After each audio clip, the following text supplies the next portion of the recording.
Então, irmãos, nós estaremos iniciando a nossa matéria de apologética cristã. Essa é a nova matéria que estaremos falando eu creio que durante 8 aulas. Pai do seu irmão Jonatas, não Jonas. Ele não é o Jonas, o desobediente, não. Ele é o Jonas. Então, nós estaremos falando a respeito dessa matéria. É uma matéria muito boa, irmãos, para estudar apologética cristã. Existem vários livros muito bons de apologética e, e hoje nós, mais do que nunca, precisamos de bons apologistas. Com o avanço da internet e, como diz antigamente, os pensamentos dos grandes críticos da Bíblia, os grandes críticos do cristianismo e da fé cristã, às vezes ficava muito preso em livros. E esses livros demoravam, às vezes, muito para circular, devido talvez até à falta de interesse de muitos leitores, mas muitas pessoas tiveram acesso a esses livros e acabou proliferando esse conhecimento de alguma forma. Porém, hoje, com o avanço da internet, das redes sociais, hoje nós vemos tantas pessoas tendo seu canal, seja de YouTube ou sua mídia social, para poder estar ali expressando o que ele pensa, e outros sempre, eu acredito que o número maior dessas pessoas que utilizam essas plataformas são para poder fazer críticas, sabendo que aquilo vai trazer seguidores para eles. São pessoas que às vezes abandonou o cristianismo, outros que não têm nada de cristão, aprendeu alguma coisa através de um pouco da filosofia, de alguns pensamentos liberais e querem criticar o cristianismo. Nós estamos vendo isso bastante. Eu sempre nas minhas redes sociais aparece algum vídeo de algum infeliz fazendo alguns comentários sem fundamento algum e uma teologia muito ruim. Um dia desse para trás eu ouvi um camarada afirmando de maneira bem categórica que José foi chifrado pelo Espírito Santo, que o Espírito Santo traiu José. Aí ele vai mais além, que o Espírito Santo pecou. Então nós ouvimos, isso é uma das besteiras. Esse dia para trás aí viralizou no Instagram um camarada que falou, primeiro ele falou assim: "Eu sei que eu vou ser criticado e alguém pode me perdoar. Eu espero que os irmãos me perdoem. Mas a partir do momento que eu sou obediente ao meu pastor, Deus é meu servo. Deus é meu servo."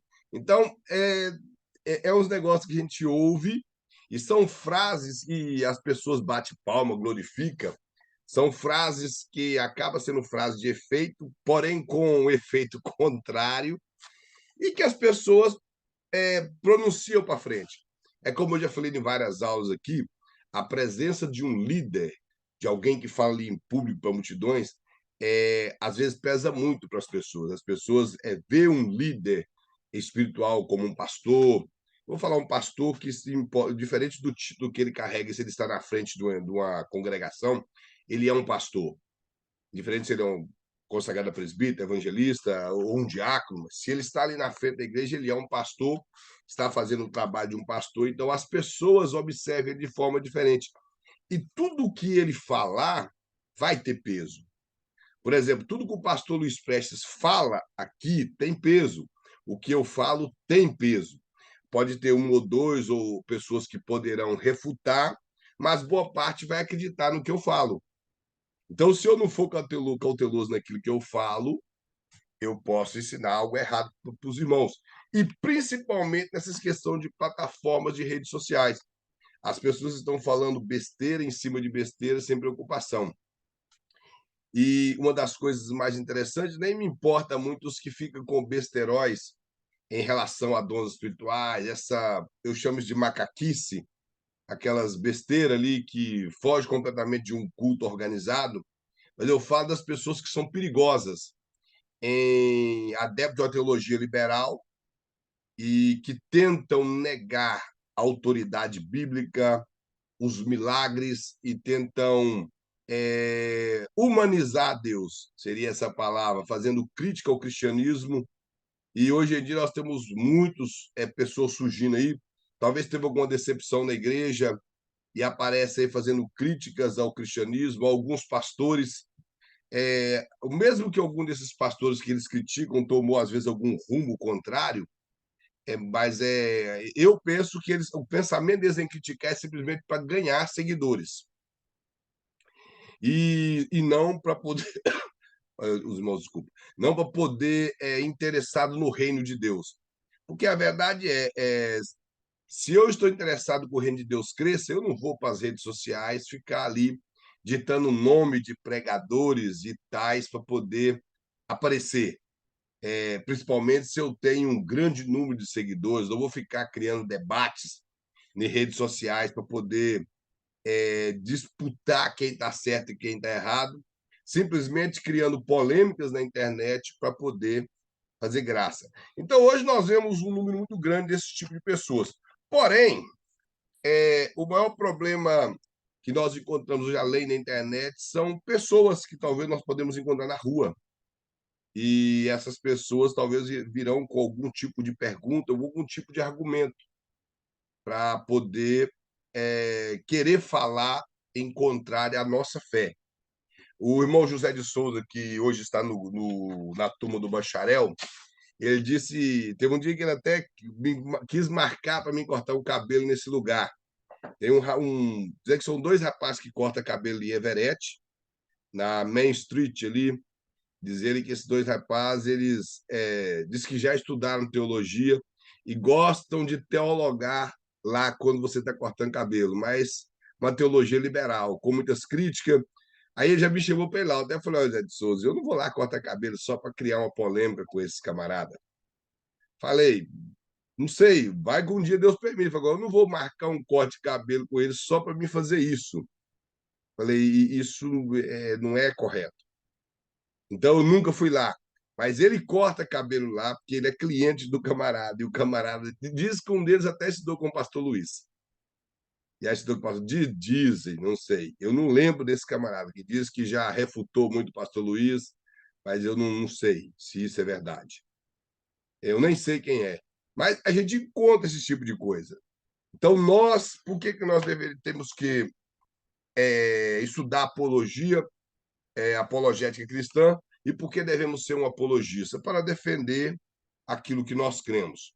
Então, aqui na página de número 4, você vai ver aí um índice, tá aí só, tem um índice na página de número 3 sobre os assuntos que vai ser falado. E na página número 4 há uma definição do que seria apologética. Aí o pastor coloca que é o estudo dos modos e meios usados da verdade cristã. É a maneira que nós usamos a verdade cristã, que seria o conjunto de doutrinas que nós cremos e que a Bíblia defende, que tem respaldo bíblico, que baseia a nossa fé. Então, isso é apologética cristã. Ele coloca que a apologética trata da fé cristã com a defesa mais vasta do conhecimento, aí coloca aqui, do conhecimento secular, do homem, da filosofia, a ciência, a história, a sociologia. Então, esses coisas que foi colocado aqui, talvez não é assunto que nós dominamos, como a filosofia, a ciência, a história e a sociologia. Talvez nós não dominamos, mas temos algum conhecimento, porque somos estudantes de teologia, então nós temos algum conhecimento. E hoje, com vastos livros e até mesmo materiais da internet, nós podemos ter um certo conhecimento de cada uma dessas coisas aqui. E que a maioria das vezes que alguma pessoa vem criticar nossa fé, ele vem sempre baseado nisso, em filosofias, principalmente nos filósofos críticos e ateus, vem através do pensamento científico, tentando fazer ciência e querer comparar a Bíblia com a ciência e tentar achar algum erro na Bíblia pela ciência tá diferente. Uma das coisas, por exemplo, que nós até falamos na aula de filosofia do grupo do bacharel, é o pensamento da Terra plana.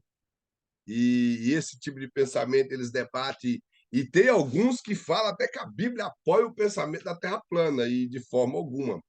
A Bíblia apoia isso. E a verdade é que a Bíblia não é um livro científico, nós temos que pôr isso em mente. A Bíblia não é um livro científico. A Bíblia, ela é um livro que conta a história de um povo que tem significados espirituais para nós. Esse é o Antigo Testamento. O Novo Testamento é a revelação das profecias que Deus deu para esse povo se cumprindo. Nos 4 evangelhos, o livro de Atos é um livro histórico que retrata do nascimento de um povo de Deus, que Deus escolheu desde a fundação do mundo. Esse povo veio se tornar igreja, e as epístolas são doutrinas e reforço para essa igreja. E o Apocalipse retrata da esperança dessa igreja. Então, isso é Bíblia. Nós não temos um livro científico. A Bíblia não tem preocupação em provar da existência de Deus, ela não tem preocupação em andar ombro a ombro com a ciência. E essa preocupação que os homens tiveram fizeram criar muitas heresias. Com a chegada do iluminismo, do renascentismo, no período do século XIV até o século XVI, que foi o período do renascentismo, onde houve muita escultura, onde o pensamento humanista destacou. Aí você vai no período do iluminismo, onde o conhecimento chegou do século XVI ao século XVIII, ao final do século XVIII. As pessoas preocupou os teólogos da época, principalmente os judeus, em acompanhar a ciência, e criaram muitos recursos teológicos não bíblicos para poder acompanhar a ciência. Então, esse não é o nosso interesse, nós não temos essa preocupação. A Bíblia interpreta a Bíblia. Nós não precisamos de forçar a interpretação bíblica, não precisamos de pensar que a Bíblia tem que. A Bíblia não foi feita para responder tudo da ciência. A Bíblia não foi feita para isso. A Bíblia é um livro que retrata da história do homem, retrata da redenção do homem. O que seria a Bíblia no seu resumo? Criação, queda, redenção e consumação. Isso é Bíblia. A Bíblia é Deus criando tudo, o homem julgando tudo por ar, julgando tudo fora, Cristo vindo para resgatar tudo que ele jogou fora, morre, ressuscita, e depois ele volta para nos tornar ao princípio de todas as coisas, nos dando a vida eterna. Então, isso é Bíblia. Então, a Bíblia não tem essa preocupação de debates, de provar se a Terra é redonda ou não, de provar questões de dinossauro. A Bíblia não tem preocupação de provar que existe milhões de anos na Bíblia, que o Sol é não sei quantos milhões de anos. A Bíblia não tem essa preocupação. A Bíblia, ela não preocupa nem em provar a existência de Deus, ela simplesmente abre dizendo que Deus criou tudo. Então, nós não precisamos de mais nada. E uma coisa interessante é que a preocupação que essas pessoas têm nesse campo da filosofia, da ciência, da história e até da sociologia é fazer crítica à Bíblia. Agora, eu pergunto aos irmãos uma coisa. Se a Bíblia é um livro que eu não acredito nela como a palavra de Deus, como autoridade máxima de Deus, que ela é um livro normal como qualquer outro, por que eu fico preocupando, então, com a Bíblia? Se uma coisa para mim não faz diferença, por que eu preocupar com aquilo? Os irmãos estão compreendendo? Se a Bíblia fosse um livro que, como qualquer um, ela não tinha existido até hoje. Não tinha existido até hoje. Nós vemos que ficaram perdidos mais de 150 anos manuscritos do rolo do Mar Morto, e depois, para poder, quando houve grandes polêmicas na metade do século, em 1950, Deus permitiu que em 1946 eles achassem esses pergaminhos do rolo do Mar Morto, num lugar que quase ninguém tinha interesse de ir, e até hoje eles fazem escavação lá e acham pedaços de manuscrito lá. Todos os manuscritos bíblicos e dos bíblicos que a Bíblia mostra no Velho Testamento. Acharam rolos de livro inteiro, como do livro do profeta Daniel, pedaços do livro de Esther, vários manuscritos do livro de Isaías.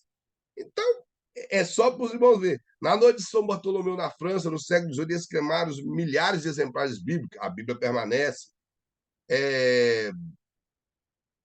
Muitas cópias da Bíblia sumiram nos primeiros séculos, a Bíblia permanece. Então, não adianta. Se fosse um livro como qualquer outro, ninguém marchava para tentar destruir esse livro. Hitler não tentaria destruir as cópias da Bíblia, tanto do Velho Testamento, que era relacionado aos judeus, como do Novo Testamento, como ele buscou destruir na Segunda Guerra Mundial, porque ele sabia que era um livro cristão e um livro bom, um livro que era a palavra de Deus. Então, se um livro não importa, por que razão tentar criticá-lo, já que é um livro que não faz diferença? Porque eu penso o seguinte: se algo não faz diferença para mim, eu não preciso de perder tempo com ele. Essa é a realidade. Por exemplo, alguém me critica. Se a crítica dele não me importa, qual a razão de eu rebatê-lo, se não me importa? E uma coisa a Bíblia simplesmente existe até hoje. E é o livro mais vendido do mundo. Mais vendido do mundo.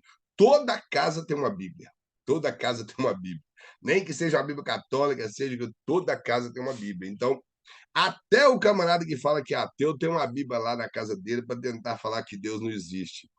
Então, essa é a verdade. Então, toda casa tem uma Bíblia. Aí o pastor coloca mais aqui, que além de tudo, ela visa demonstrar que a fé cristã não discrepa da verdade, da verdade descoberta por essas pesquisas. Ou seja, que a Bíblia ela não é contra a filosofia, tampouco contra a ciência. Isso no período do. Não, sem problema, Johnny, sem problema. No período do iluminismo, a Igreja Católica teve muito problema com a questão da ciência, só que nós sabemos que a Bíblia não preocupa com a ciência. A Bíblia não tem essa preocupação, com a história, muito menos. Hoje nós vemos algumas pessoas tentando fazer crítica à Bíblia, da questão histórica, e falam que fizeram pesquisas, que fizeram aquilo, e, final das contas, acabam se contradizendo. Por exemplo, tem um rapaz judeu, que eu não sei se já ouviu falar, o nome dele até é Jonathan Mateus. Ele é um historiador, algumas matérias dele é muito boa, mas concernente à Bíblia, ele não crê que a Bíblia é o livro de Deus, mesmo ele sendo judeu. Ele fala que ele coloca datas completamente diferentes, ele critica o livro do profeta Isaías. Todas as profecias que demonstram que foi profetizado cerca de 300 ou 400 anos antes, ele fala que não. Eu sei que existe sim uma crítica de alguns escritores ao falar que o livro do profeta Isaías foram escritos com duas etapas. A primeira etapa realmente pelo profeta Isaías, me parece que até o capítulo 39, e os demais escritos por alguém no segundo século antes de Cristo. Mas isso aí já foi desmascarado, não tem fundamento bíblico. Esse camarada é um.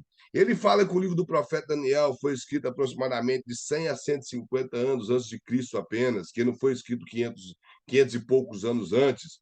Então ele fala que Daniel, tudo que ele escreveu, que não é Daniel, na verdade, ele fala que, porque aí ele não tem como falar que é Daniel, porque ele sabe pela história que Daniel viveu no período do exílio babilônico. Então ele não tem como dizer que a quem escreveu o livro de Daniel é Daniel. Ele fala que é um falsário que escreveu o livro de Daniel usando o nome de Daniel e foi por volta do período dos anos 100 a 150, porque todas aquelas coisas que Daniel falou profetizado a respeito do Império Medo-Persa, do Império Macedônio-Grego e da chegada do Império Babilônico, aquilo já havia acontecido. Por isso, não o Império Babilônico, porque o Império Babilônico não tinha acontecido nos anos 150. Mas ele diz que tudo isso Daniel, que na verdade ele nem alega o Império Babilônico, ele divide ali as divisões do Império Macedônio-Grego no que seria o Império Romano, ele vai e coloca que é o Império Medo-Persa, o Império Macedônio-Grego que dividiu, e não o Império Romano. Ele não coloca as profecias futuras, então fazem críticas, porém, do jeito que ele mexe, ele acaba provando que a Bíblia é a palavra de Deus. Então, muitas coisas ele critica em relação ao túmulo de Jesus. Ele, não, ele de forma alguma nega que Jesus existiu. Nós vamos até ver isso mais para frente. Então, nós vemos ele. Tem vários outros historiadores que criticam. Inclusive, não sei se os irmãos já viram um vídeo de um escritor americano que ele tentou criticar o livro de Lucas e com o livro de Atos. E quando ele estudou o livro de Atos, ele acabou aceitando Jesus porque ele entendeu que realmente Lucas ele foi inspirado por Deus, porque tudo o que Lucas escreveu, ele pesquisou detalhadamente as cidades, os locais, tudo, e ele viu que todas as coisas existiam. E que Lucas não perderia o tempo dele para tratar de assuntos de cidades, se não fosse Deus que estivesse mandando. Então, ele chegou a uma conclusão muito lógica que Deus foi quem inspirou Lucas a escrever o livro devido aos detalhes que ele observou no livro de Atos, que às vezes nós cristãos não observamos. Porque, na verdade, nós cristãos gostamos daqueles movimentos maravilhosos que acontecem no livro de Atos, é cura, é expulsão de demônio, é revelando, e que é o livro de Atos, é assim, é um livro histórico que traz essas coisas emocionantes. Mas se nós pegarmos os detalhes da viagem de Paulo, nós vamos observar que Lucas foi muito detalhista no livro de Atos. Então, e ele até deixa muito claro que ele pesquisou bastante. Ele fala que ele buscou algo muito acurado. Ele pesquisou tanto ouvindo pessoas, que é claro que o livro de Atos, a partir do capítulo 16, ele faz parte da viagem. Então, do capítulo 16 para frente, foi fácil ele escrever. Mas antes ele não fez parte da viagem. Os irmãos vão observar que ele não fez parte da viagem. Então, ele pesquisou bastante para escrever. E na questão histórica, muitas pessoas tentam tirar o valor da nossa fé cristã naquilo que nós acreditamos somente como a Bíblia, eles vão perder, porque. E sem contar que a Bíblia não preocupa em provar que ela é a palavra de Deus, porque ela é a palavra de Deus. Ela não tem essa preocupação. O apóstolo Paulo simplesmente diz que toda a escritura é divinamente inspirada. Ele não ficou fazendo aquela briga para falar que a Bíblia é a palavra de Deus. E Pedro simplesmente disse que homens comuns, inspirados pelo Espírito Santo, escreveu a palavra de Deus. E isso me faz acreditar mais na Bíblia, porque ela foi escrita, Deus usou homens como nós para escrever a palavra dele. Porque por exemplo, se fosse igual às duas tábuas de ouro que Joseph Smith encontrou, tá bem mais difícil acreditar nisso, de que o camarada encontrou duas tábuas de ouro escritas em egípcio antigo, que um anjo mostrou para ele onde estava e ele desenterrou e escreveu o livro dos Mormons.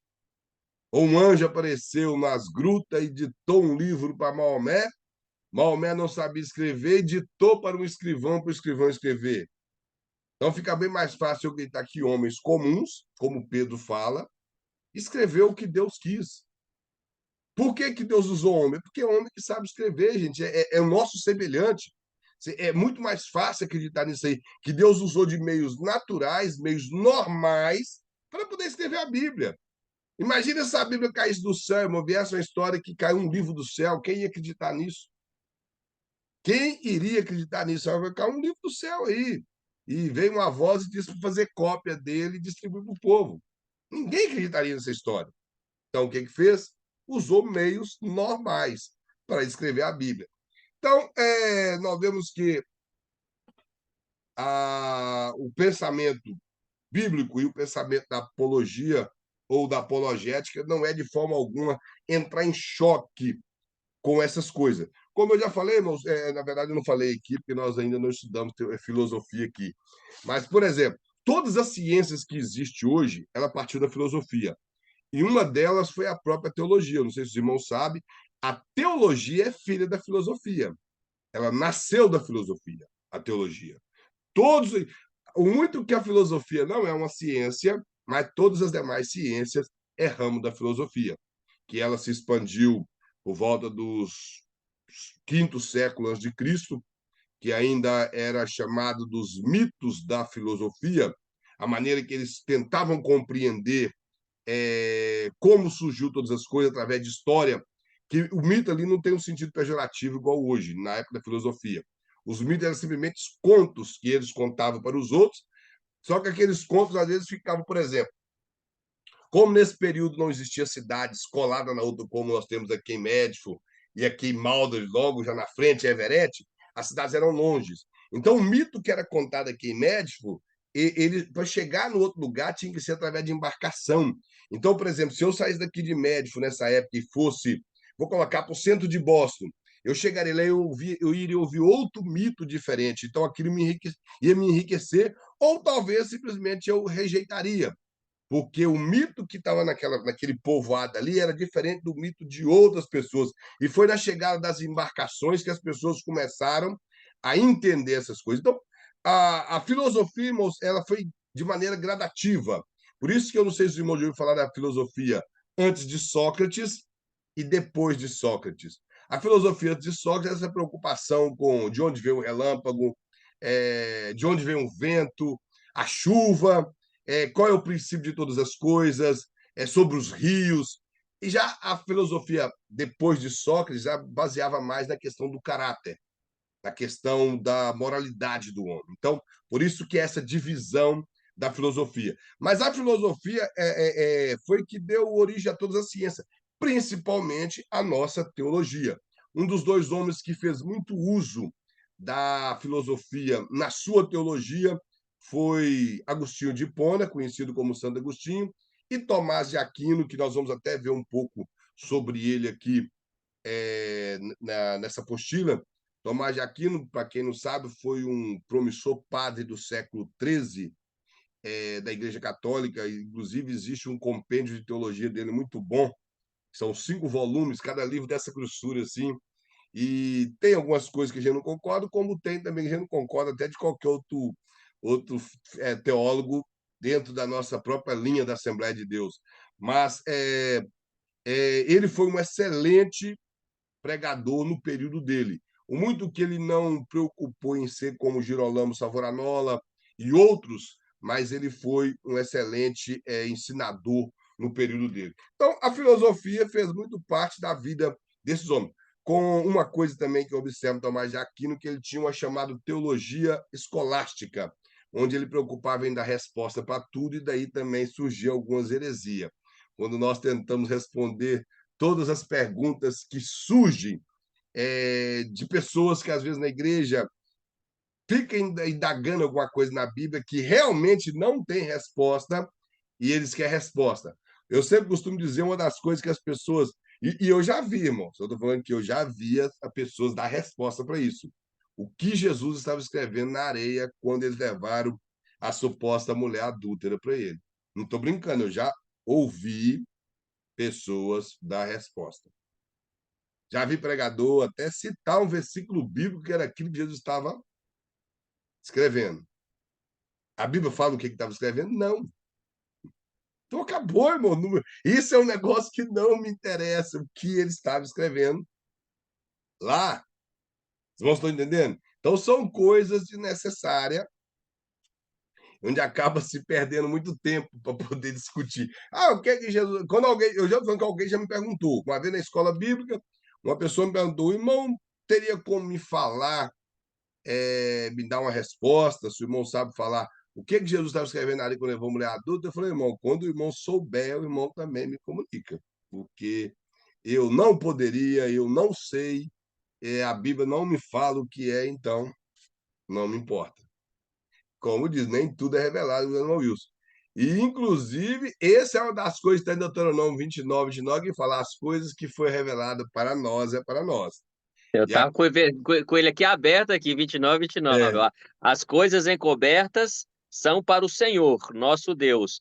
Porém, as reveladas são para nós e para nossos filhos, para sempre, para cumprirmos todas as palavras desta lei. Acabou. Por exemplo, qual foi o tempo que os anjos foram criados? Não sei, não está na Bíblia, então não foi revelado para nós. Aonde está o inferno? Não sei, não foi revelado onde ele está. E vou te falar, irmão, eu ouvi uma vez na sala de teologia de um professor muito bom. Ele disse que o inferno está debaixo do oceano. Ele falou. Diz ele que alguns mergulhadores encontraram. Primeiro, ele falou que o Jardim do Éden, melhor dizendo, está debaixo de um oceano porque encontraram em alguns lugares árvores petrificadas que tinha 4 braços, como se fosse de rios, caindo nesse lugar.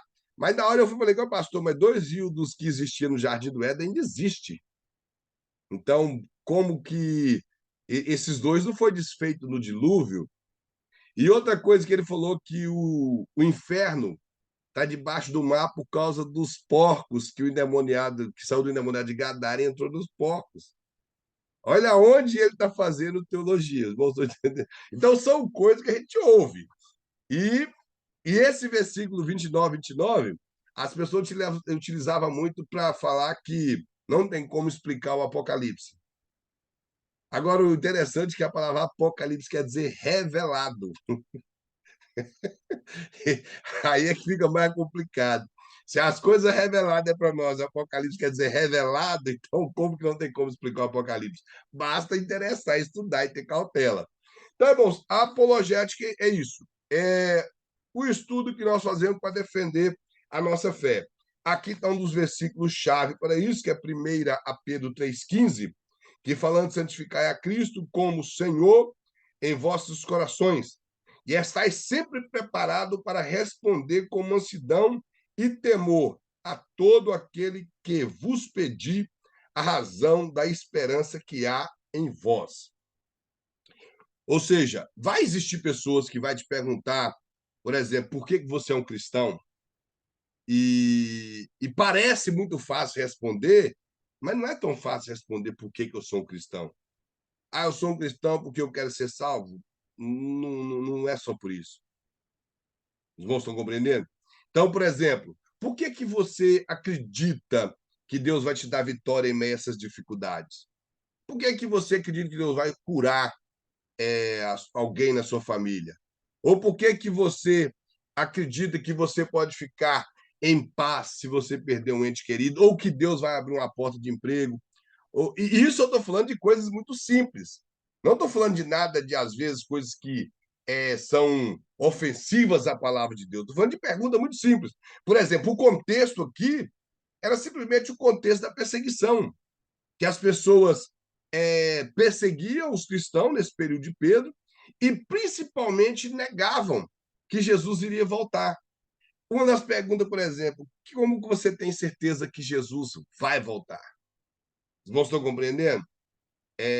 Que é perguntas muito simples para nós cristãos e que, nesse momento, parece simples, mas dependendo da pessoa que você está te perguntando, ele pode querer uma pergunta, uma resposta mais concreta, não é simplesmente porque está escrito na Bíblia que Jesus vai voltar. Não é simplesmente por isso. Ah, porque a Bíblia fala. Aí vai falar onde está na Bíblia. Ah, meu pai que sabe, meu pastor que sabe. Eu ouvi ele pregando.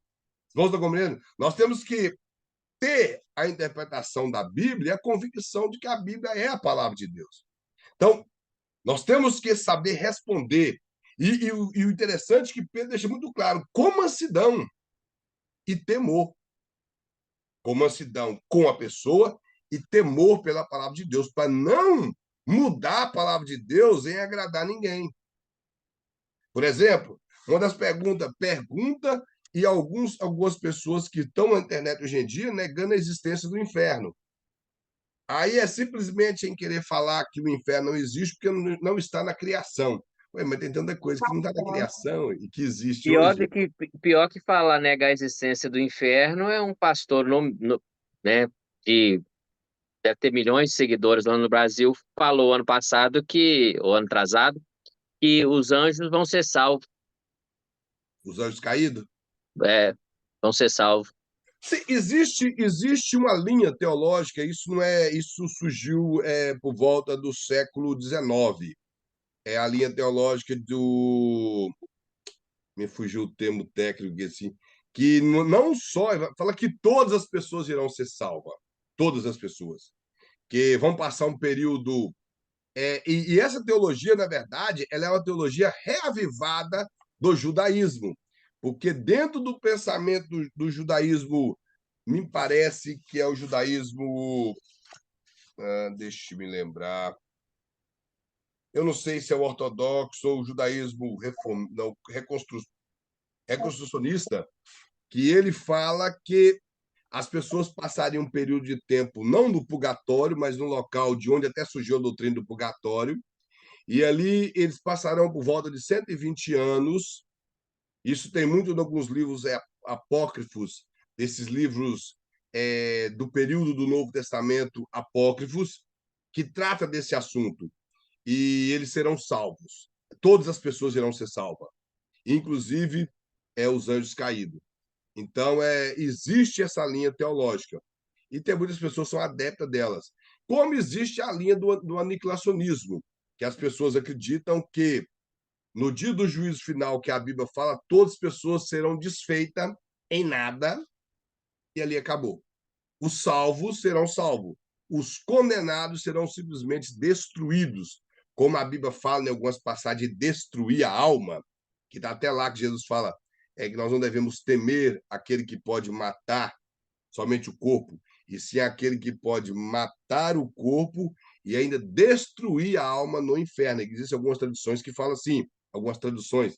Então, eles acreditam que haveria uma A minha aniquilação, fala lançar a alma. lançar. Tem uns que falam de deixar perecer. Me parece que as primeiras traduções trouxeram a palavra perecer, e como perecer é o mesmo que desfazer ou destruir, eles pegaram isso literal. Mas isso ali Mas o é só perecer já está mais para o lado de deteriorar, isso. decompor, É por isso que decompor, é por isso que ele pegou nesse sentido. apodrecer. Mas aí Como já é para o lado físico. que, na verdade, a interpretação ali é só um peso na palavra, tipo, é a alma que vai perecer no inferno. O perecer no sentido de estar eternamente ali, sofrendo, não é perecer que vai se desfazer, que vai se decompor, que vai apodrecer, é que vai estar constantemente lá. E o pior, que eu já vi vários negar a existência do inferno, pastores também. Hoje, esses bando de coach com esse pensamento de negar a existência do inferno, porque Deus é muito bom, Deus não fez ninguém para ir para o inferno. Eu já penso diferente. Deus é tão bom que ele fez o inferno para as pessoas ir para lá. Aí um dia eu falei isso, a pessoa me perguntou, mas por quê que o irmão pensa assim? Foi porque Deus não queria deixar eles sem lugares, já que eles não querem ir para o céu, fez o inferno para eles ir para lá. Simples. Já que não quer ir para o céu, tem um lugar para vocês ir. Que, na verdade, o inferno ele é um lugar de punição para Satanás e seus anjos. O inferno não foi feito para o homem. Essa é uma realidade bíblica. Então, o homem opta em ir para lá. Infelizmente, ele opta em ir para lá. O inferno seria uma prisão eterna para os demônios. Para os demônios. O homem deu ouvido à voz do demônio e segue dando ouvido, por isso tem a tendência de ir para lá. Então, são coisas, irmão, muito simples de perguntar. E hoje as pessoas estão aí filosofando com essas teologias baratas. Essa é a realidade. Estão tentando teologar com coisas que ele ouve de outras pessoas. É só entrar na internet, igual eu já falei uma vez, aquele Tico Santa Cruz do Detonauta querendo fazer teologia na internet. Aí nós vemos a Xuxa. Gente, quem é a Xuxa na fila do pão para querer dar palpite de que a Bíblia precisa passar por uma reforma?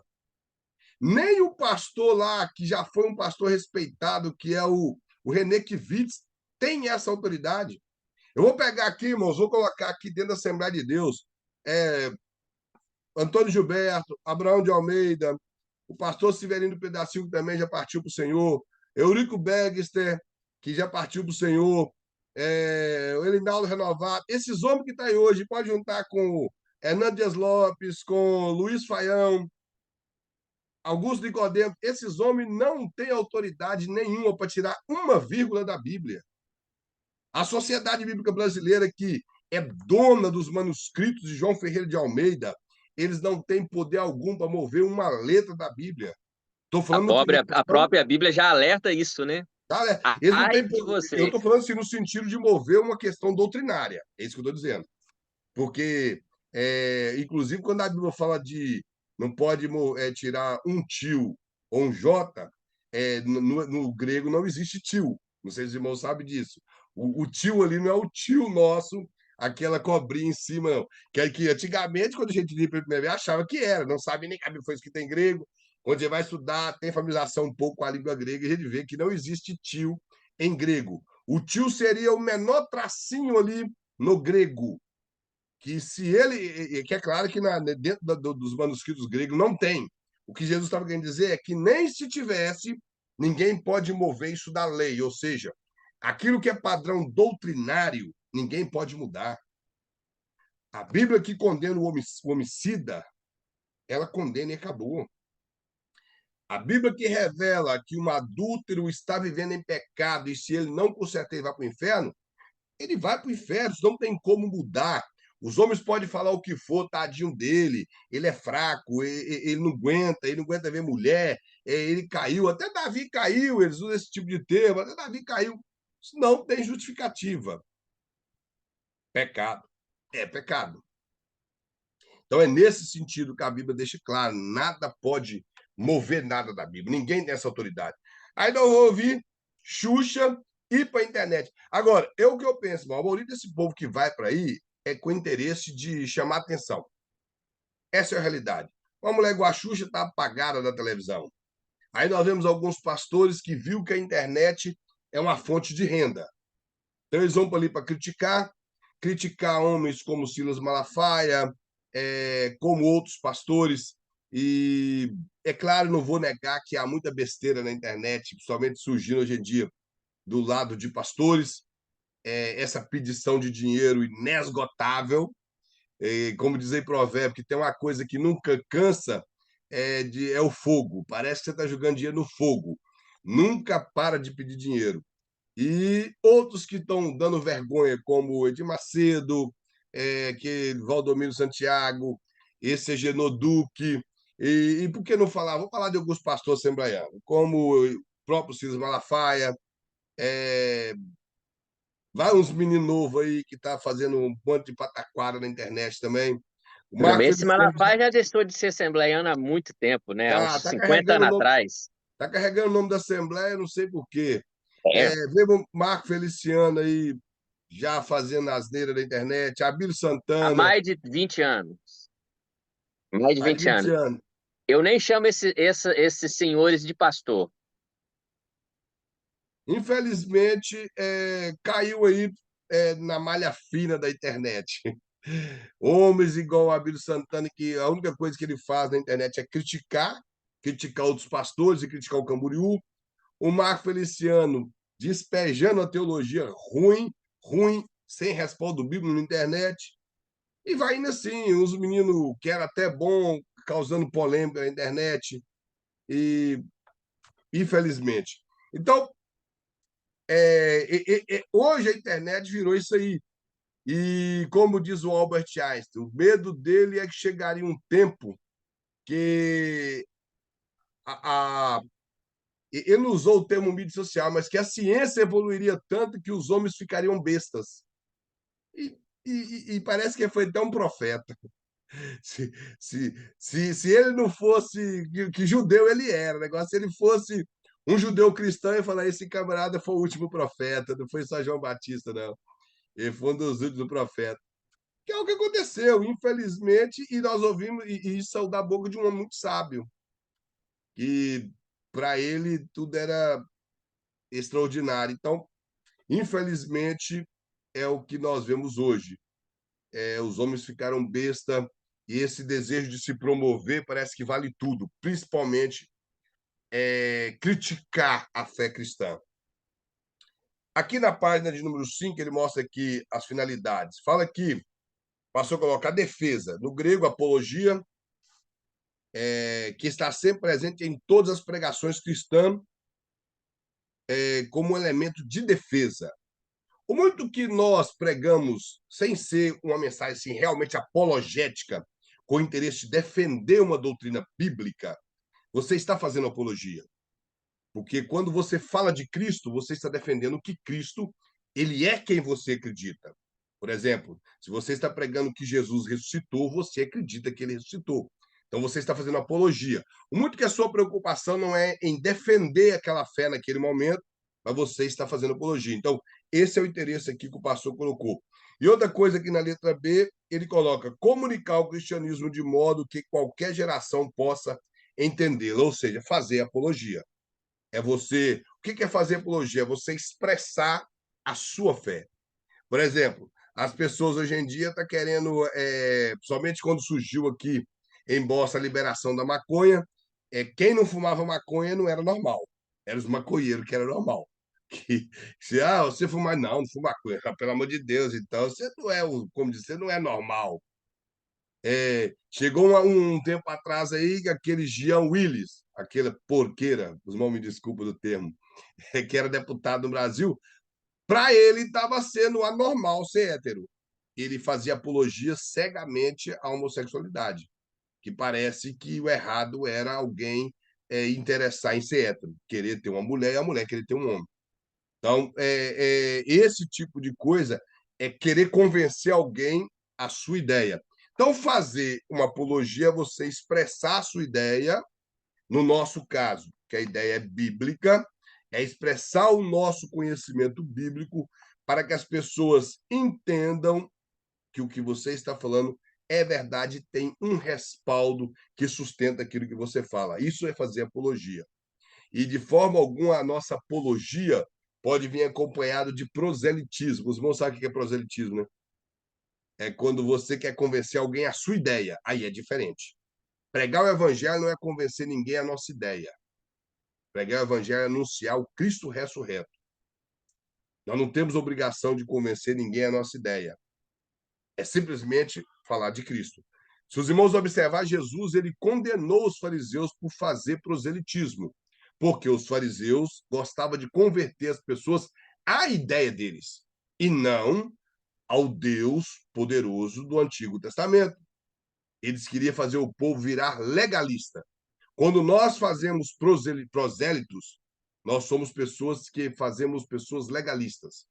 Agora, quando anunciamos o evangelho com poder e verdade, aí nós estamos deixando com que o Espírito Santo, ele que é quem convence, que o próprio Cristo falou, trabalhe na vida da pessoa. O nosso trabalho é semear. Quem dá crescimento é Deus.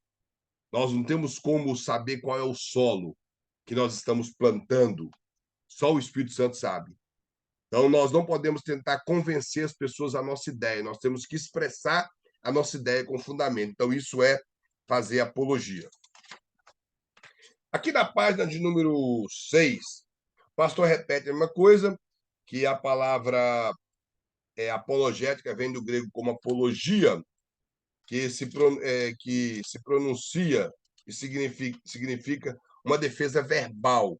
É quando nós defendemos de forma verbal alguma pergunta que nos é feita ou alguma crítica que surge dentro daquilo que nós defendemos. Então, isso é fazer uma apologia. Tá no segundo parágrafo, ainda tem aqui o versículo de novo, que é de 1 Pedro, versículo 3, capítulo 3, versículo 15. Aí o parágrafo vai falar assim: então a apologia cristã é o ramo da cristandade que trata de contestar toda e qualquer crítica que se opõe à revelação de Deus em Cristo e à Bíblia. Por exemplo, se nós observarmos nas cartas de Paulo, ele foi um apologeta extraordinário. Ele preocupou em mostrar a pessoa de Deus em Cristo. Ele deixou claro que o Espírito Santo é quem guiava a igreja. O apóstolo Paulo ele fala pouco do Espírito Santo. Não sei se os irmãos já repararam isso. Ele fala muito pouco do Espírito Santo nas suas cartas. Mas eu não sei se ele quis deixar esse trabalho para Lucas, como o Lucas falou muito do Espírito Santo, tanto no seu evangelho como em Atos. O apóstolo Paulo fala pouco nas suas cartas. Se os irmãos observar, sempre ele fala paz da parte de Deus Pai e de seu Filho Jesus Cristo. Ele quase não coloca o Espírito Santo, como diz na sua teologia, a não ser no momento que ele declara que o Espírito Santo é quem convence o homem. Mas aqui, assim, nós vemos que dentro desse ramo do cristianismo, tudo aquilo que tenta se opor à nossa fé em Cristo, saber que o nosso Deus ele é quem criou e sustenta todas as coisas, e que a Bíblia é a verdade, isso é uma crítica que nós temos que defender. É claro que nós não vamos discutir com ninguém, como eu já falei, que o versículo mostra ser manso, da nossa maneira de falar. Eu sei que tem hora que tem coisas que nos irritam, nós não podemos ser hipócrita, que inclusive Paulo até ensina em Efésios que nós devemos dar lugar à ira. E quando você observa lá esse dar lugar à ira, que ele fala ireis e não pequeis, é quando alguém está fazendo alguma crítica às coisas de Deus e a gente como cristão é impossível você não se queimar por dentro. A gente fica, às vezes, um pouco queimado por dentro, e se o Espírito Santo não nos controlar, nós acabamos falando coisas que não devem. Eu acho que não precisa chegar naquele desespero igual do Malafaia ali, até bufando, mas defender tem que defender. Nós vemos homens que defendem com muita sabedoria, como o próprio Hernandes Dias Lopes. O Augusto Nicodemo defende muito bem, mas às vezes há um tom de ironia. Não sei se os irmãos já repararam. Muito. Eu tentei ser bom com ele aqui, falei um pouco. E também tem o Marcos Granconato. Eu nunca vi um cara tão irônico igual o Marcos Granconato. Só que ele é um apologista fora de série. O Marcos Granconato é muito bom. Quando esquece o calvinismo, eu estou falando de apologética bíblica, ele é muito bom.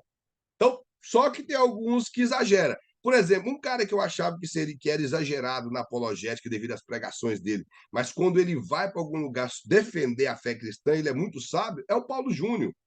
Ele é muito sábio na forma de falar, muito cauteloso. Então, nós temos homens sábios. Não precisa que. É como eu estou falando, o Ciro Malafaia teve uma época, como nós. Ele era muito bom na apologética. Eu era, para mim, o cara que eu mais admirava na apologética no Brasil, era o Malafaia, ele era muito atualizado. Surgiu uma coisa, ele chegava ali com versículo bíblico, parece que o negócio ele já estava adiantado, anos-luz na frente do cara que inventou a besteira. Ele já estava ali. Só que eu acho que subiu muito a fama, o poder para a mente dele, e ele acabou ficando, infelizmente, desse jeito. E hoje, para mim, já era. Então, então, infelizmente. E às vezes fala com muita agressividade e outros tipos de coisa. Então, não há essa necessidade. Nós, isso tornou-se arrogante. Essa é uma verdade. Tornou bem arrogante mesmo. É o poder que sobe para. Infelizmente, nós, como cristãos, temos que falar isso que é uma verdade. Na igreja, três coisas que acaba com a vida do obreiro: é dinheiro, o poder e o desejo de aparecer em tudo. Infelizmente, isso tem acabado com a vida de muitos pastores que eram homens de Deus, homens bons, e hoje se encontram, às vezes, nessa situação.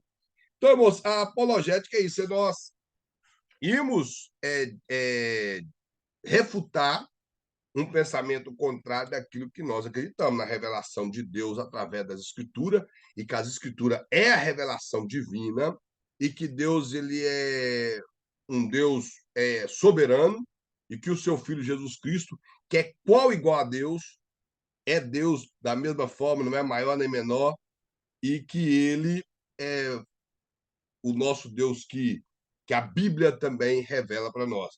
Aí o pastor coloca mais aqui, que ele fala assim, ó, que por conseguinte pode incluir estudos como manuscritos da Bíblia, filosofia, biologia, matemática, ele fala evolução e lógicas, mas pode consistir em dar uma simples resposta a uma pergunta sobre Jesus ou uma passagem da Bíblia. O que o pastor quer colocar aqui que é como eu falei no início. Pode ter pergunta muito difícil, envolvendo muitas coisas, como ele falou, filosofia, questões científicas, e como pode ter uma pergunta muito simples, tipo, quem é Jesus? Os irmãos estão entendendo? Uma pergunta simples demais. Eu, uma vez, inclusive, eu preguei uma mensagem com o tema Quem é Jesus? Preguei essa mensagem, baseada, que é a passagem que está em Mateus 16, porém ela é repetida em Marcos capítulo 8. Lá em Mateus ela está mais completa, que é quando Pedro fala, tu és o Cristo, filho de Deus vivo. Porém, lá em Marcos eu não preocupei em falar da pedra nem nada, só preocupei com a pergunta, quem é Jesus? O que diz os homens que eu sou? Quem eu sou, né? Aí é uma pergunta simples. Quem é Jesus? E eu não estou brincando, irmão. Faz uma pergunta da sua igreja. Seleciona ali umas 20 pessoas e pergunta: você poderia me falar quem era Jesus? Quem é Jesus para você? A maioria das respostas vai ser: é meu Salvador ou é Deus. Pior, meu tudo. Que, Essa para mim é a pior. que, Essa resumindo, que resumindo é é meu meu nada. tudo. É meu tudo, mas é meu tudo, mas ele não vai na igreja.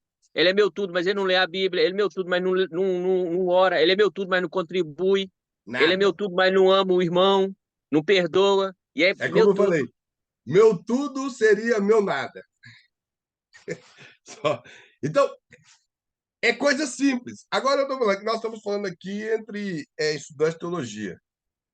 É claro que nós não vamos conseguir absorver, às vezes, uma resposta técnica, que também não é nosso interesse, de pessoas da igreja. Mas eu acho a coisa interessante que, antigamente, um crente analfabeto podia entrar no testemunho de Jeová na casa dele lá, que ele vencia esse testemunho de Jeová. Porque eles estavam no culto e eles prestavam atenção no que estavam ouvindo ali. Eu lembro uma vez, mas eu já era cristão, já, o meu avô meu avô já partiu para o senhor, ele era cristão há muitos anos. E uma vez uns mormons foi na casa da minha mãe. Nesse dia eu estava na casa da minha mãe, deitado na sala, e eu estava até com um livro lendo. Me parece que era um livro do pastor Severino Pedro da Silva, que foi um dos primeiros contatos que eu tive com a escatologia, que é um livrinho chamado Israel, o Relógio do Arrebatamento. E lendo esse livro, esses mormons chegou, bateu na porta, lá, meu avô gostava muito de conversar, chamou eles. E eles entraram, eu fiquei ouvindo, eles não me viram. E eu fiquei ouvindo, eles ficaram na copa e eu na sala. E eles conversando com meu avô e falavam de Joseph Smith. Aí meu avô ia falava de Jesus. Meu avô nem sabia que era Joseph Smith, que era o anjo Moroni. Meu avô nem queria saber de anjo. Eles falavam uma coisa, e meu avô falou: Jesus me salvou, porque antes eu bebia muito e agora ele mudou minha vida. Aí eles falavam um pouco, no final das contas, eles não, eles não conseguiam falar para meu avô que era o Joseph Smith nunca. E eles saíram de lá sabendo que era Jesus. Meu avô, nessa época, deve que tinha seus 87 anos, aproximadamente. Ele faleceu com 94, ele tinha os seus 86, 87 anos. Então, eu admiro porque antigamente, nas Assembleias de Deus, eu tô falando porque eu acho que não sei se todo mundo que é assembleiano, seu irmão Wilson é assembleiano. Então, nas Assembleias de Deus era assim, as pessoas elas tinham convicção daquilo que eles acreditavam. E eu conheci, irmãos, pessoas na igreja que não sabia ler, mas eles prestavam tanta atenção nas pregações e nas escolas bíblicas, que eles citavam os versículos que a gente citava lá. Citava de maneira correta os versículos bíblicos. Então, essas pessoas, eles sabiam defender a fé deles com simplicidade.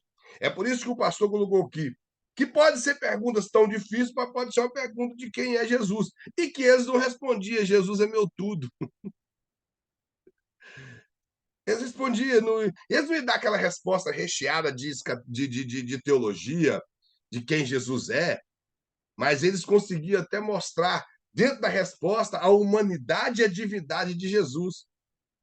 Irmãos, eu estava na casa de um irmão, um amigo meu no Brasil de muitos anos, eu lembro da esposa dele, que é criada no Evangelho desde novinha, e uma vez nós orávamos na casa dela, fui convidado para almoçar lá orando, e eu agradecendo a Deus, eu falei alguma coisa relacionada a vida de Cristo, a nossa salvação. Quando terminou, ela me perguntou se teria como a gente ter certeza da salvação, uma pessoa que estava na igreja há tanto tempo.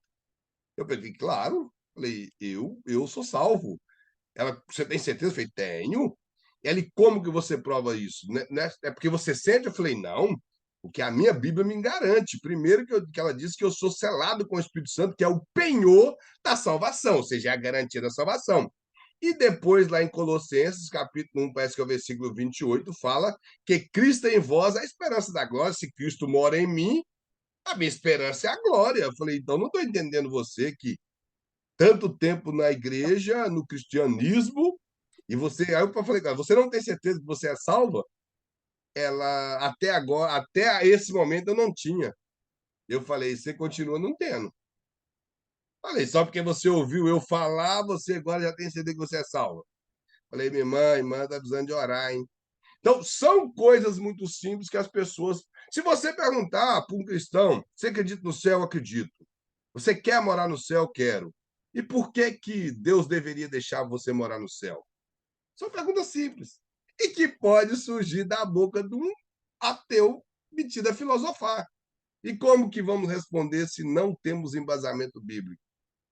Não estou compreendendo. E o pastor colocou aqui que pode surgir perguntas exageradas que talvez nós não conseguiríamos responder, com perguntas simples. Aí o pastor colocou, olha, este último caso é o mais comum. E você não precisa ler toneladas de livros para saber fazer isso, que é a pergunta simples sobre Jesus. Porque eu aprendi uma coisa, mas eu costumo dizer, nós, somente nós aqui que somos da teologia, nós não precisamos de grande gama de conhecimento teológico para ser salvo, de forma alguma. A crença nos princípios bíblicos da salvação é muito simples. Ela é confessar Cristo como Senhor e Salvador e acreditar que ele morreu, ressuscitou e vai voltar. Isso é muito simples. Nós vemos das pessoas que não têm leitura que isso aí é base de tudo para eles. Base de tudo.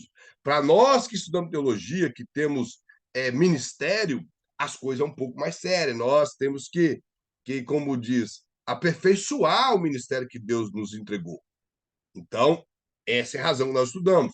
Há pessoas que não tiveram cuidado dessa teologia e que são bons leitores de alguns livros e da Bíblia, que são bons ensinadores e bons pregadores, que também conseguem responder a algum tipo de pergunta. Mas, como eu estou dizendo, não há necessidade desse conhecimento todo teológico, de filosofia, de sociologia e de outras coisas para a salvação. Mas para ser um apologista, sim. Se nós observarmos uma das coisas, por exemplo, que nós vemos um padrão de apologia muito grande da Bíblia no capítulo 17 de Atos, quando o apóstolo Paulo, de maneira muito enfática, ele expressa a grandeza de Deus de maneira extraordinária ali. Ele mostra a onipotência de Deus, a onisciência, a onipresença, a clemência de Deus. Ele mostra ali a imanência de Deus, a emanência de Deus, a transcendência de Deus, tudo ali no capítulo 17 de Atos. E debaixo de críticas, as pessoas quiseram discutir com ele. Se você for observar lá, foram filósofos que chamaram ele para o meio do Areópago, tipo assim, vamos ouvir o que esse camarada tem para falar. E o texto lá ainda fala assim, que o povo de Atenas, eles não buscavam outra coisa senão ouvir a novidade do dia. Eles queriam ouvir alguma coisa nova. E quando Paulo foi puxado para o Areópago, eu acredito com a grande multidão, falou, opa, chegou alguma coisa nova, vamos lá ouvir. Que você observa que o texto fala que alguns creram, outros disseram que ele era pregador de coisa estranha, de Deus estranho, porque falava de ressurreição, para os gregos isso não tinha muito valor, e outros chegaram a chamar Paulo de paloureiro, que quer dizer, parece que era um passarinho pequeno que comia lixo no esgoto. Então isso queria dizer que Paulo estava vomitando uma filosofia sem nexo, seria o sentido disso aí. E outros falou para Paulo, outra hora nós te ouvimos. Aí alguns converteram. Então, nós vemos ali que uma grande multidão de pessoas, cada um teve sua forma diferente de reagir ao ensinamento de Paulo, mas ele foi um grande apologista no capítulo 17 de Atos.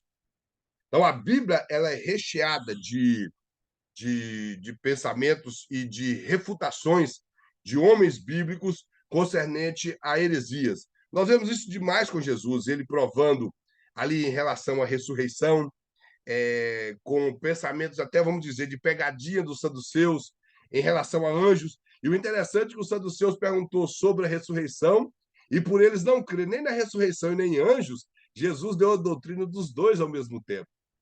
Eles chegaram a contar uma história fictícia para Jesus, porque eu não acredito que senão aquela mulher era amaldiçoada, né? 7 irmãos casou com ela e os 7 morreram, tudo antes dela, depois morreu uma mulher. Tem que ser uma história inventada, porque 2 irmãos casou, o terceiro ia fazer igual Judá. Falou, não vou dar meu filho para essa mulher, não, porque, como de Deus já matou 2 por causa de Tamar. Se eu dar o mais novo, vai morrer também. Conta a história. Jesus pegou e falou: da ressurreição nos últimos dias lá não se dá, não se casa nem se dá em casamento, serão como os anjos. Jesus provou que anjo existe e que a ressurreição existe. Ainda disse, porque Deus não é Deus de mortos. Ele não se apresentou como Deus de Abraão, Isaac e Jacó, ele é Deus de vivos. Então nós vemos que Jesus foi muito apologista na maneira de ensinar. Muito apologista. Não só em debater com os fariseus, mas em ser apologético com aquilo que precisava ou muitos outros tipos de doutrina, perguntas que fizeram que Jesus não interessou responder, que às vezes não cabia necessidade de responder, tipo, quando eles levou a mulher adúltera, falaram para Jesus. Eu acho interessante aquele texto que ele chegou e falou assim: Na lei de Moisés, manda apedrejá-la. E o senhor o que diz? Gente, era fariseu. Os fariseus seguiam a lei de Moisés. Se a lei de Moisés manda apedrejar, para que pedia ter a segunda opinião? Era só tacar pedra na mulher. Não é verdade? Quem viu, que tinha que ser os primeiros, os dois primeiros que viu, ou três, vai lá e taca a pedra na mulher e o resto taca a pedra depois. Eles foram lá pedir a opinião de Jesus. Jesus só falou: olha, então tá bom, está escrito, taca a pedra. Mas taca a pedra primeiro que não tem pecado. Jesus não argumentou com eles. Não argumentou. Perguntaram para Jesus, Jesus falou: vou te fazer uma pergunta. O batismo de João era do céu ou era dos homens? Ele não preocupava em refutar. Os irmãos estão entendendo? Então, tem coisas que nós temos que ter muita sabedoria. Aí o pastor coloca mais embaixo aqui, manda outro parágrafo, fala assim, ó, a apologética pode ser basicamente evidencial ou pressuposicional. E fala apologética evidencial trata-se das evidências para a cristandade, a ressurreição de Jesus, os manuscritos bíblicos, a profecias cumpridas, milagres, etc. A apologética pressuposicional é aquela que trata das pressuposições daqueles que se opõem ao cristianismo, porque as pressuposições afetam o modo como a pessoa utiliza as evidências e razões. O que o pastor quer colocar aqui é dois contrastes. Os que querem usar da apologética como algo para criticar, e nós que temos refutações, tanto bíblicas como históricas, que provam aquilo que nós cremos. Por exemplo, ele fala das profecias bíblicas, como eu já falei, esse Jonathan Mattel, ele preocupa em alterar as datas para poder falar que as profecias não se cumpriram de forma. É o que eles chamam no latim como vaticínio ex evento, que foi vaticinado depois do evento. Que isso é uma frase que foi cunhada no latim para poder mostrar que as pessoas falavam que muitas coisas da Bíblia foi escrito depois do evento cumprido. Então, nós vemos que isso não é verdade. Sabemos que isso não é verdade. Biblicamente, nós vemos muitas coisas da Bíblia que foram faladas antes e cumpriu. Então, o pensamento de alguns historiadores vai fazer essa crítica. Mas nós temos, além da Bíblia, nós temos fontes externas que prova. Por exemplo, nós temos arqueologia que prova, e a cada tempo que passa, a arqueologia vai provando coisas. Por exemplo, tentaram negar a existência de um período de reinado em Israel e eles acharam um selo do rei Ezequias com o nome dele. Um selo do rei Ezequias datado de muita raça de tempo atrás. Então, não tem como fugir. Não tem como fugir do que é bíblico. Tentaram negar já a existência da Arca de Noé e a cada tempo que passa fica bem provado que a Arca de Noé existiu e que está nesse monte da Armênia, um local que é proibido, que já foi escavado há muitos anos atrás, estão tentando fazer escavações novamente. Eu fiquei sabendo, não sei se é verdade, que foi liberado uma certa escavação no local, mas não sei quando vai ser feito. Mas são coisas que acaba que as ciências auxiliares provam que é verdade. Nós temos os manuscritos. O muito que nós temos muitos manuscritos inacabados, muitos manuscritos que, como a crítica textual mostra, de alguns manuscritos que não contêm algumas partes da Bíblia, mas os manuscritos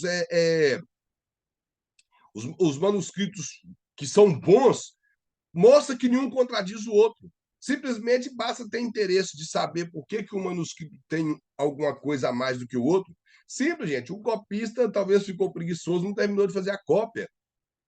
Por que alguns manuscritos foi parado? Às vezes o cara que nós temos que entender o seguinte: como que era o estilo de escrita naquela época? Não é igual hoje, nós temos uma luz, pegamos e escrevemos. As pessoas moravam em casas que não tinha janela como nós temos. Então, eles tinham que fazer o quê? Ficar perto da janela, era algo feito à mão, tudo muito difícil, ok? Que isso só aconteceu muito no Novo Testamento. Os irmãos observar, os manuscritos do Velho Testamento não têm esses erros. Os do Novo Testamento têm tanta mudança, por quê? Porque eles não tiveram tanto cuidado, os copistas não tiveram cuidado como os copistas do Velho Testamento. Os judeus tiveram. Mas essas cópias que existem alguns manuscritos que não têm determinadas partes da Bíblia, em nada contradiz a Bíblia. Por exemplo, tem manuscrito que só vai até o versículo 9 do livro de Marcos, capítulo 16. Dos demais versículos não tem. Só que quando da nossa Bíblia, que mostra do versículo 10 a seguir, em nada contradiz a Bíblia. Tudo está de acordo com a Bíblia. Tudo o que é falado daquele final ali foi coisas que Jesus fez. Então, não mudou em nada. Os irmãos estão comendo, não alterou a doutrina bíblica. Eu acredito que o que há é falta de um bom interesse de interpretar e simplesmente as pessoas querer fazer crítica. Querer fazer crítica, querer achar contradições na Bíblia, querer falar que existe erros na Bíblia, simplesmente porque não interessou estudar de forma mais profunda para saber por que, que aquilo está escrito de uma forma e talvez em outro lugar está escrito de outra forma. Igual, por exemplo, Mateus fala que são 2 cegos entrando em Jericó. Marcos e Lucas falam que é um cego e que estavam saindo de Jericó. É só procurar que vai achar a maneira correta de interpretar.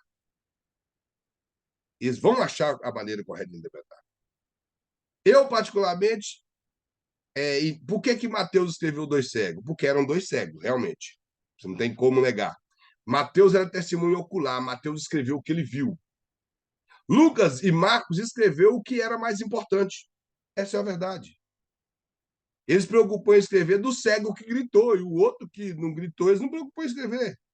Se os irmãos observar, em Gadara também não era simplesmente um endemoniado.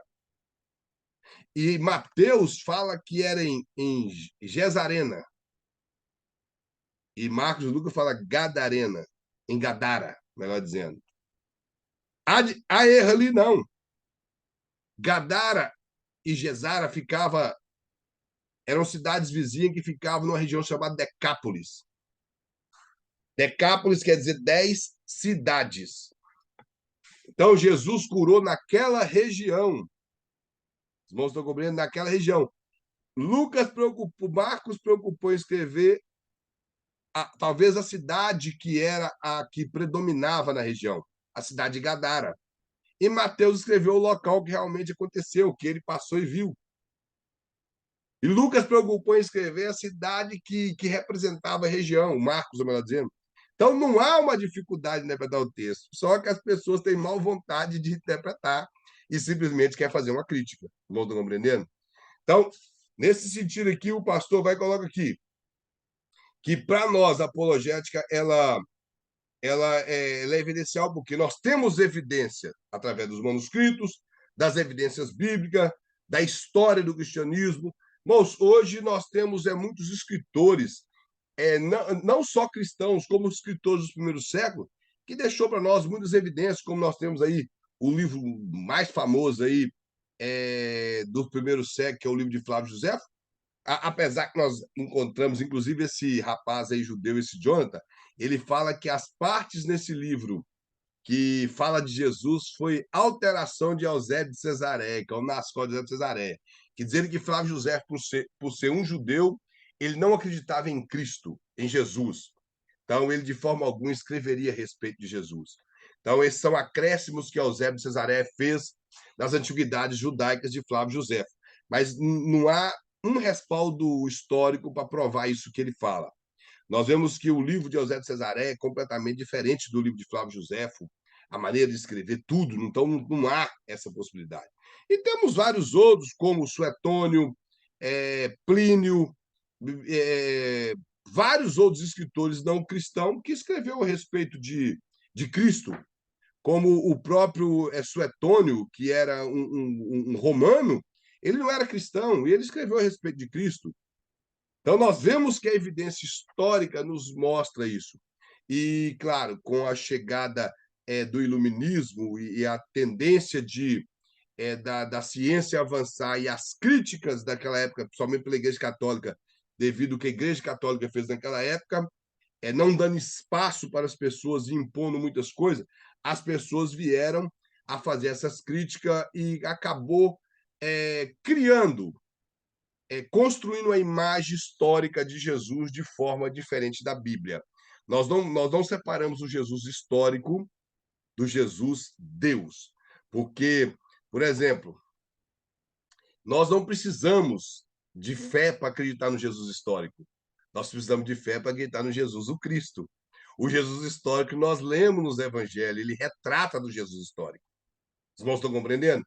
Agora, o Jesus, o Cristo, esse sim, é onde nós confessamos. E quando eu falo Jesus ou Cristo, irmão, eles não se separam.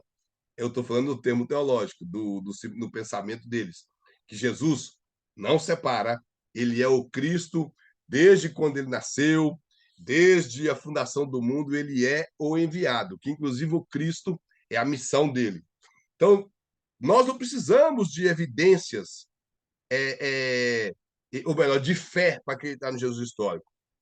Nós já temos evidências de sobra, tanto dos evangelhos, sinóticos e o não sinótico, como evidências de escritores do primeiro século, que isso eu estou falando nem dos pais da igreja. Quando se entra dos pais da igreja, todos eles defenderam. E até os próprios judeus, eles não negam a existência de Jesus, como eles chamam, Jesus de Nazaré. Eles não negam a existência dele. Só que ele ficou no campo do Jesus histórico. Nós vamos ver mais para frente essa busca do Jesus histórico que o povo tem tanto interesse. E mais que embaixo, o pastor fala assim, ó, o Senhor tem chamado cada cristão para fazer uma defesa da fé. Isso significa que você é chamado para dar resposta razoável às perguntas com respeito à cristandade. Ou seja, não é criar polêmica e nem tampouco criar debates. Nós podemos responder de maneira cautelosa e sábia a respeito daquilo que nós cremos, da fé que nós temos no Senhor, seja a respeito de Deus, do Espírito Santo, do cristianismo. Não podemos esconder algumas vergonhas do cristianismo, como nós vemos às vezes na história da igreja, na história de hoje também, de forma alguma, mas em relação àquilo que está relacionado à nossa fé, nós temos que ser aptos para responder. Como eu falei, são perguntas muito simples que às vezes acontece, que as pessoas fazem para nós, que talvez a resposta que demos não vai ser satisfatória, como a resposta que o nosso irmão usando falou. Jesus é meu tudo. Que as pessoas dizem. Isso é resposta muito ruim. Pessoa que nem sequer para pensar para responder. Jesus é meu tudo. Essa palavra meu tudo, isso se usa para filhos, para namorada. Não estou compreendendo? O meu filho é meu tudo. Ele é o meu alicerce, ele é isso e aquilo. São as coisas que são usadas até para a família. Então, é, Jesus, ele realmente é tudo em todos. Ele é tudo em todos. Mas isso não explica uma pergunta feita tão simples.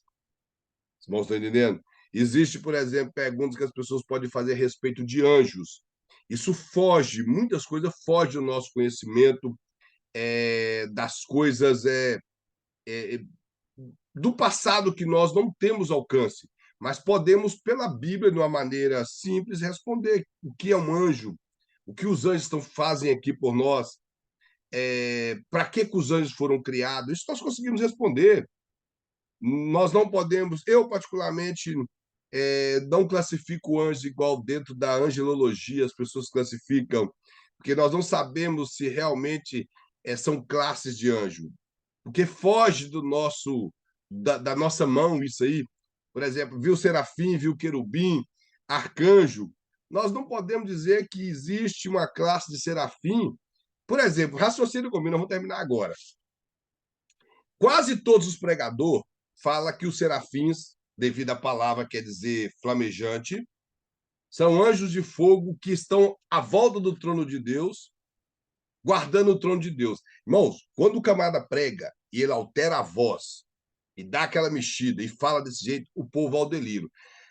Aí eu pergunto uma coisa: Deus é todo poderoso? Os irmãos acham assim.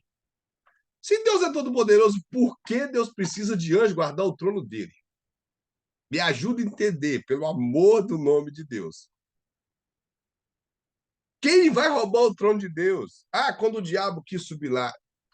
Outra interpretação é errada. O diabo não quis subir ao trono de Deus. O diabo sabia que ele não poderia nunca subir ao trono de Deus, ser mais alto que o Altíssimo. A interpretação correta daquele texto ali seria que o diabo quis ser independente, do mesmo jeito que ele causou o interesse do homem ser independente. Isso é a interpretação mais simples do texto. Agora, irmão, nós temos. As pessoas falam coisas que quando. É igual, por exemplo, se a pessoa me pergunta, o serafim então. Aí eu pego e respondo para ele isso, que o serafim, não, os serafins são os anjos que guardam o trono de Deus. Aí o atribulado vai e fala assim, mas Deus não é todo-poderoso? Se ele é todo-poderoso, por que precisa do serafim guardar o trono dele? O que eu vou responder para ele? Aí ele vai falar, mas não foi Deus que criou o serafim?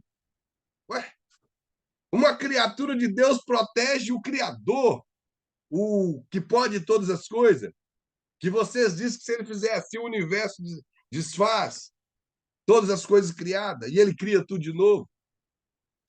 Fica uma coisa sem lógica ou não? Você falar que esse serafim protege o trono de Deus. Não tem lógica.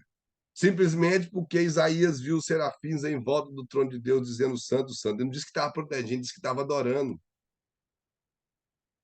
É isso que estava fazendo. Então, são coisas sem lógica. Eu, particularmente, eu acredito que, claro, que existe uma organização no céu, mas eu não posso dizer que existe uma classe de serafim, uma classe de arcanjo, uma classe de querubins e não sei mais o que, anjos, e vai indo assim. Que é claro, eu acredito que o céu é organizado, porque o próprio Miguel falou: eu sou um dos príncipes. Se ele é um dos príncipes, quer dizer que existia mais príncipes. E no caso ali, ele estava querendo dizer um dos primeiros, não é príncipe também no sentido hoje. Príncipe ali, arquê, quer dizer um dos primeiros. Isso existia, que existia primeiro. Não sabemos primeiro de quê, a Bíblia não fala. Aí eu vou pensar, ele é um dos primeiros dos anjos, então, irmão, tem pessoas que dão até a quantidade de anjo que o Miguel comanda. Tem pessoas que falam, ele comanda tantos mil anjos. Então, são coisas que fogem do nosso conhecimento. Igual eu estou falando, esse tipo de pergunta, nós podemos responder sim, com simplicidade. Deixar muito claro para a pessoa, esse livro aqui, ó, falar com a pessoa que eu acredito nele, ele está aqui para tratar da minha salvação e não relacionar anjo. A única coisa que me apresenta é que anjo é para isso, para isso e para isso. Foi criado por Deus com esse e essa finalidade. Essa e essa finalidade. Acabou. Quando que isso foi criado? Não sei. Aceita Jesus, que quando você for para o céu, talvez você fique sabendo. Eu te garanto que você nem vai interessar em saber disso lá. Então, aceita Jesus. Acabou, nós não precisamos. São coisas que não têm resposta. Então, existe algumas perguntas, nós temos que ser sábio para responder e apto para responder. Não podemos fugir como cristão, irmão, de pergunta nenhuma que alguém nos fizer. Por isso serve a apologética, a defesa da nossa fé. Os irmãos têm algum acréscimo, alguma coisa para falar? Irmãos, o pastor ele pediu para comunicar para os irmãos que essa semana ele vai fazer um comunicado com os irmãos a respeito das perguntas. Ele confundiu, ele achou que ele tinha mandado as perguntas para os irmãos, e eu falei, pastor, eu falei, olha, eu andei meio ocupado, mas eu sempre olho as mensagens do senhor, e o senhor não mandou. Aí, devido à enfermidade, preocupação com o documento, um monte de coisa, ele atendeu um monte de coisa, então ele falou, bom, Kleber, eu esqueci. Aí ele me pediu para comunicar com os irmãos isso, que essa semana ele vai estar comunicando, fazendo um comunicado, e possivelmente ele vai enviar algumas perguntas. Eu creio que nada demais, e que todos os alunos terão a presença normal nas aulas, vai repor, tipo assim, vai recompensar todos os alunos. Até o que faltou todas as aulas, vai ganhar a presença em todas as aulas. Então, ele pede comunicar isso com os irmãos. E me parece que nós estaremos passando 8 aulas com essa matéria, porque ele não mandou aqui, nem tinha me comunicado, mas ele mandou no bacharel que seria 8 aulas lá. Como eu e ele reveza a matéria, possivelmente estaremos passando aqui 8 aulas. Depois eu vou colocar, irmãos, esse livro de apologética no grupo. É um livro muito bom. Ele retrata muita coisa do apologética, mas é muito bom mesmo esse livro. Se os irmãos puderem adquirir, e é um livro barato, é um livro grosso e barato. Parece que eu paguei 30 e poucos dólares nesse livro. É um livro muito bom de apologética cristã. Ele retrata muita questão histórica da apologética, dos grandes apologistas que existiu, dos que tem, fala até de C.S. Lewis. Os irmãos já ouviram falar de C.S. Lewis? C.S. Lewis, que escreveu. É um dos livros assim que não é ruim, mas eu não recomendo. O Código de Nárnia. É porque, na verdade, as pessoas não conseguiram interpretar o que C.S. Lewis quis fazer. C.S. Lewis usou muito personagens fictícios para representar coisas espirituais. Então, o livro ficou um pouco meio estranho. Mas Muita ele tem muito fantasia, né? isso, muito Muita fantasioso. fantasia.